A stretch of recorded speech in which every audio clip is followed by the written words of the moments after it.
Hey, what's going on, everyone? Today I'll be teaching you how to actually delete a table using VBA code. I did want to note something. Like when I delete from my earlier tutorials, when I was deleting records from the table, you notice I didn't get any prompts on there. That is because in my options, file options, in my client settings, I have record changes, document deletions, and action required unchecked. If you do have these checked, because these are usually checked by default, then you do get those prompts. So let me check those off. Alt F11 to the editor. And I have a table called names.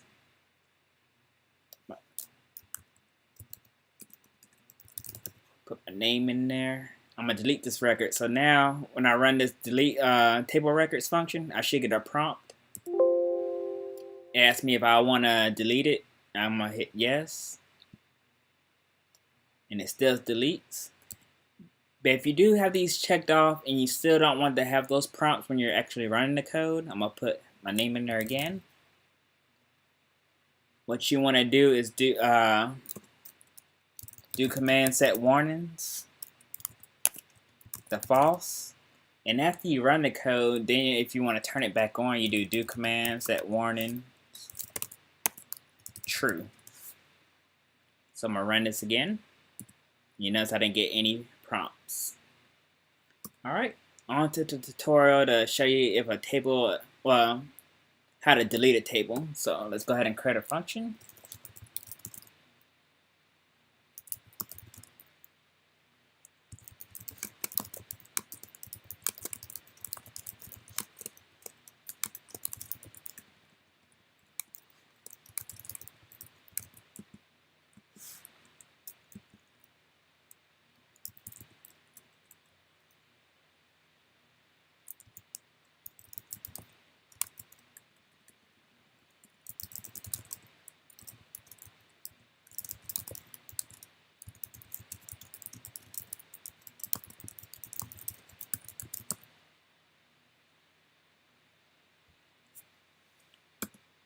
So it's going to return true if the table is deleted or if the table does not exist.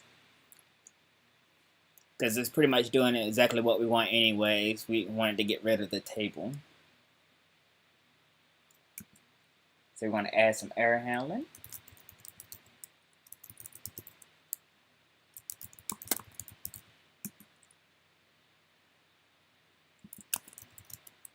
And we already made a function from our previous tutorial to check if the table exists, so we're going to go ahead and use that.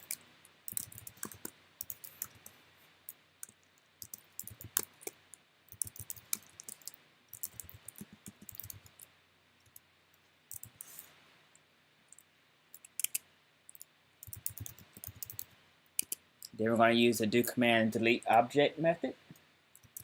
And we want to delete a table, so we use AC table. And then the table name.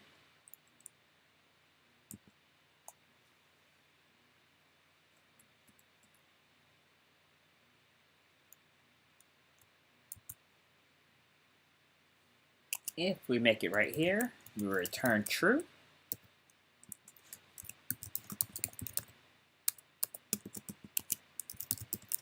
Exit the function. On any other error, we have an error handler.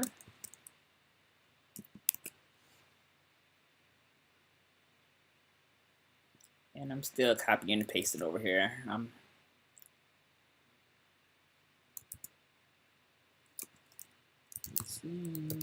Exit success.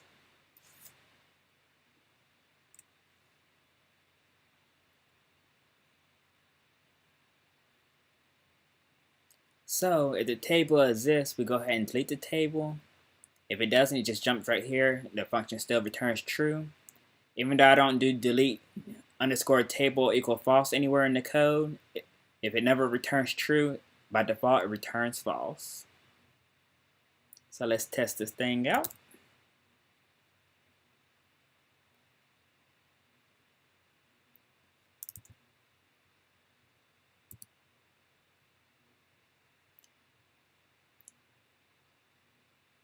So you see I got an error because you can't delete a table when it's already open, so it's locked. So that's the reason why we got error handling in there, because it's still possible to get errors. So let's go over here.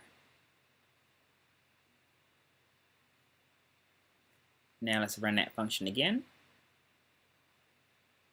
I'm hitting F5 to run it, or you can just hit the play button.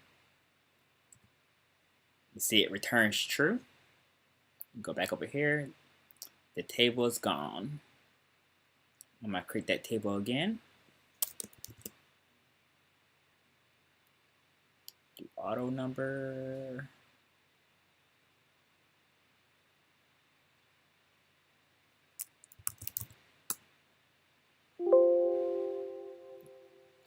Right.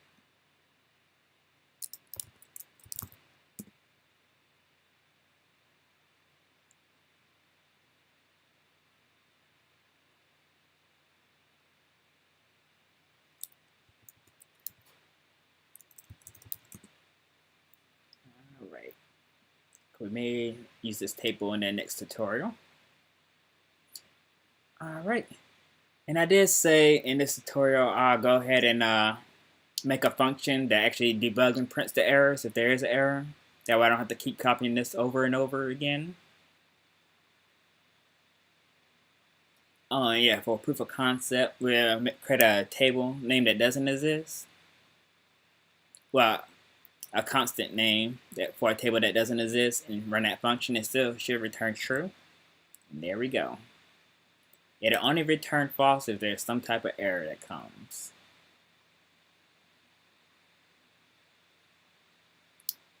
Alright, so let's see. And I'll just make this a subroutine because we're just debugging printing. We're not returning anything. We call it display error.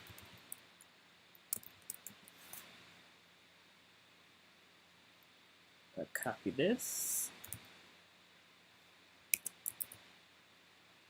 So now anytime we want to display the error, we can just call this function over and over.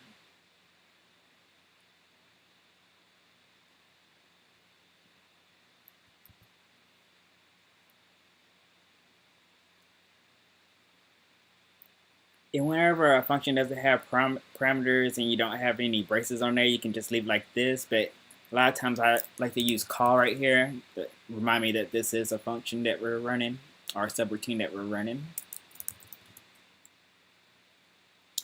Alright, let's test and see if this is working.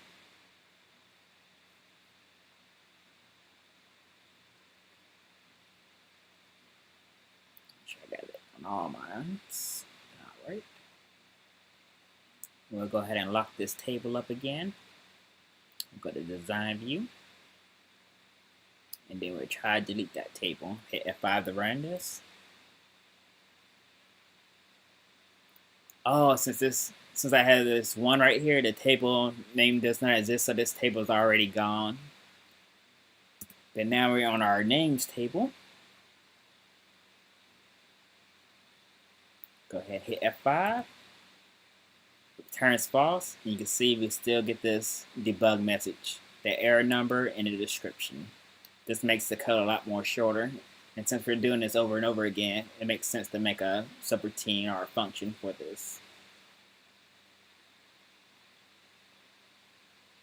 Alright, in my next tutorial, I'll be showing you actually how to hide tables.